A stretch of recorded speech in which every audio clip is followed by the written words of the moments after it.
প্রিয় বন্ধুরা, আসসালামু আলাইকুম। আজকে বিকেলে হঠাৎ ডিসিশনে আমরা ৩-৪ জন বন্ধু মিলে চলে গিয়েছিলাম ফটিকছড়ির একদম শেষ কিনারে অবস্থিত ২১ নং কিরাম ইউনিয়নে।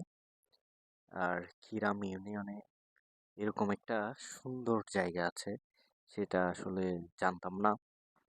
এই জায়গাটা হচ্ছে এই সুন্দর জায়গাটা হচ্ছে একদম কিরাম ইউনিয়নের দৌলত মুন্সির হাটের যে স্কুলটা রয়েছে, স্কুলের পাশ দিয়ে যেই রুটটা চলে গিয়েছে, সেই রুট ধরে ১ থেকে ১.৫ কিলোমিটার আসলেই এই সুন্দর জায়গাটাতে আসা যাবে।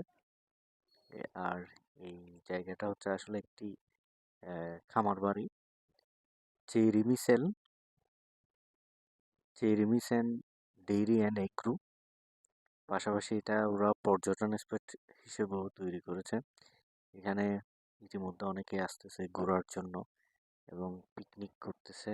অনেক অনেকে আসতেছে, সেই কারণে আগে এখানে কোনো টিকিট নির্ধারিত ছিল না, কিন্তু বর্তমানে এখানে এই টিকিট কাটতে হয় জনপ্রতি ২০ টাকা করে।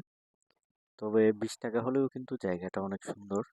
এখানে এই যে এগুলো আসলে দেখতেছেন মাছের প্রজেক্টের উপর এরকম সুন্দর সিঁড়ি বানানো হয়েছে, সেখানে দাঁড়িয়ে অনেকেই ছবি তুলতেছে। আর এই কৃত্রিম লেকের পাড়ে আপনি দেখতে পাবেন এখানে বিভিন্ন ধরনের ফলজ ও বনজ গাছ। পাশাপাশি এখানে একটা ছোট নৌকা আছে, সেটাতে করেও চাইলে ঘুরতে পারবেন। আর এই ছোট টিলা পাহাড় আর সবুজ প্রকৃতি আপনাকে বান্দরবানের ফিল দিবে।